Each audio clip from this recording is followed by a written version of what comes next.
মন দুর্বল হলে শরীর কি হয়? দুর্বল হয়। ছাত্র জীবনে আমরা দেখতাম পরীক্ষার ছাত্রের আমাশা হয়, ডিসেন্ট্রি হয়। কেন? পরীক্ষার ডরে। কিসের ডরে? পরীক্ষার ডরে, ফেল করার ডরে। মন যখন দুর্বল হয় ডিসেন্ট্রি হয়ে যায়, পেট খারাপ হয়, ডায়রিয়া হয়। আর মন সবল থাকলে এগুলি হয় না, মানুষ সুস্থ থাকে। ও ভাইয়েরা, এই জন্য মানুষ বিপদে পড়লে যখন হাহুতাশ করে, বিপদে পড়লে যখন বলে আমি কি দোষ করছি, আল্লাহ কি আর কাউকে দেখে নাই, তুমি আমার কেন এত বিপদ দিলা, এরকম কথা হয় কিনা? এটা মুসলিমের চরিত্র না, মুসলিম চরিত্র না, মুসলিম কালচার না, এটা হলো কাফের চরিত্র। কেমন? আল্লাহ বলেন ইজা মাসসাহুল খায়রু মানুআ ওয়া ইজা মাসসাহুশ শাররু জাযুআ। যে আল্লাহতে অবিশ্বাসী অমুসলিম সম্পদ পেলে কৃপণ হয়ে যায়, আর বিপদ পেলে, বিপদে পড়লে জাযুআ, একেবারে হা হুতাশ, গেছি রে, আমার আর কি হবে, বেঁচে থেকে কি হবে, এইভাবে হয়। আমাদের সমাজে এরকম আছে কিনা? এটা মুসলিম এমন হবে না। মুসলিম বিপদে পড়লেও, হযরত আইয়ুব আলাইহিস সালাম 18 বছর বিপদগ্রস্ত ছিলেন। কত বছর? 18 বছর। সারা শরীর ইতিহাস লেখে পচে গলে পোকা পড়ে গেছে। 18 বছরেও একটা দিন করেন নাই।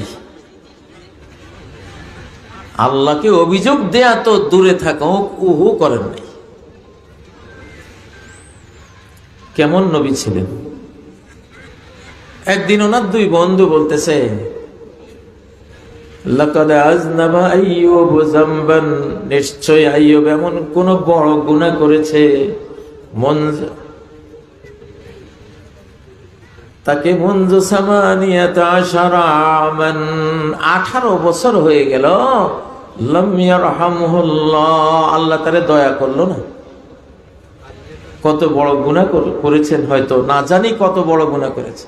আসলে তো আল্লাহর পরীক্ষা, এখানে গুনাহ না, আল্লাহ তার বন্ধুত্বের পরীক্ষা দিচ্ছেন। মুমিনের জীবনের সবই পরীক্ষা, মুমিনের জিন্দেগির সব কি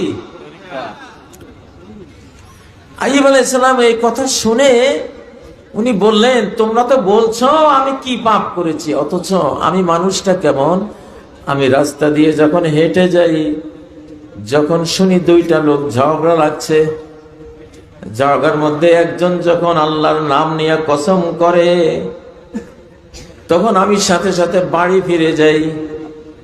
আমি বাড়ি ফিরে গিয়ে আমি মনে মনে ভাবি, এই লোক যে আল্লাহর নাম নিয়েছে, ঝগড়ার সময় হয়তো মিথ্যা কসম করেছে। ঝগড়ার সময় মিথ্যা কসম তো অনেকেই করে। আমি তার ওই কসমের কাফারাটা আমি নিজে আদায় করে দেই, যে আল্লাহ আমার সামনে ওই লোক তোমার নামে কসম করেছে, যদি মিথ্যা হয় আমি কাফারাটা আমি দিয়ে দিলাম, তুমি রাগ হইও না। আর তোমরা বলতেছো আমি কত বড় পাপ করেছি, আমি তো আরেকজনের পাপ থেকেও আল্লাহর কাছে আমি ক্ষমা চাই, কাফারা আদায় করে দিই, যাতে সে ক্ষতিগ্রস্ত না হয়। এই কথার পরে আইয়ুব আলাইহিস সালামের স্ত্রী প্রতিদিনকার মতো ওনাকে জঙ্গলে নিয়ে গেলেন, ওনার মানবিক প্রয়োজন পূরণের জন্য নিয়ে গেলেন। অপেক্ষায় আছেন আইয়ুব আলাইহিস সালাম আসবেন।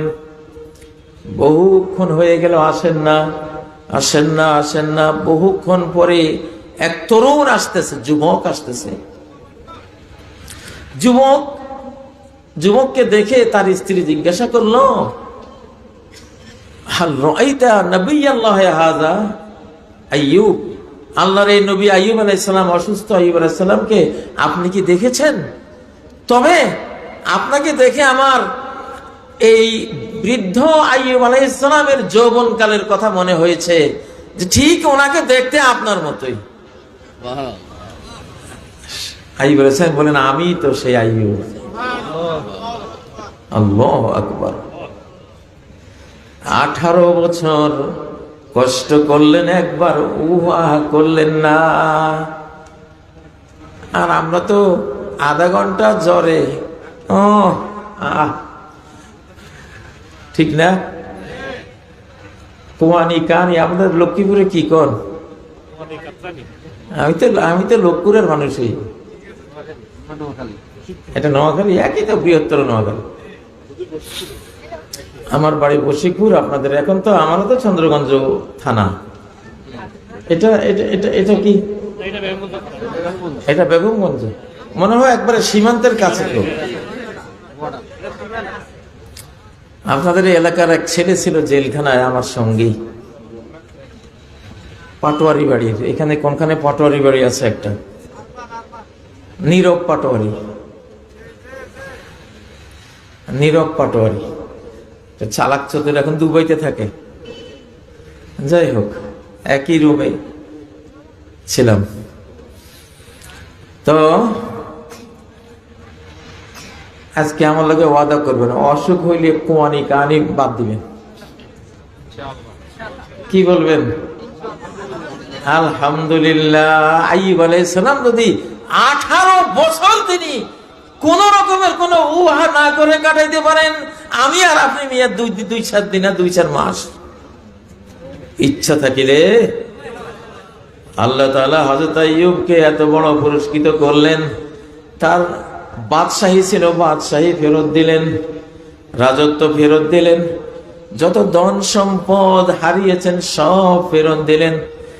وَوَهَبْنَا لَهُ أَهْلَهُ وَمِثْلَهُمْ مَعَهُمْ رَحْمَةً مِّنْ عِنْدِنَا وَذِكْرَى لِلْعَابِدِينَ। আমি তাকে তার যে ছেলে মেয়েগুলি, স্ত্রীগুলি যারা হারিয়ে গিয়েছিল সব ফেরত দিলাম, সমস্ত সম্পদ ফেরত দিলাম, আর আরো যা আমার মনে চেয়েছে তাকে আমি দান করলাম আমার পক্ষ থেকে একটি রহমত রূপে। আর আমার যারা ইবাদত করবে কিয়ামত পর্যন্ত, তাদের জন্য একটি স্মরণিকা হিসাবে, একটি ইতিহাস হিসাবে, একটি দৃষ্টান্ত হিসাবে আমি আইয়ুবকে এই নিয়ামত দিয়েছি। আল্লাহ আমাদের কথা বললেন,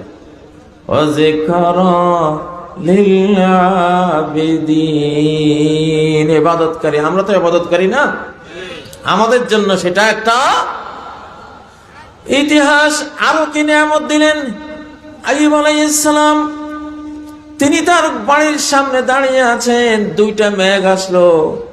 একটা মেঘ থেকে রূপার প্রজাপতি পড়তে শুরু করলো, আরেকটা মেঘ থেকে স্বর্ণের প্রজাপতি পড়তে শুরু করলো। আল্লাহু আকবার। 18 বছরের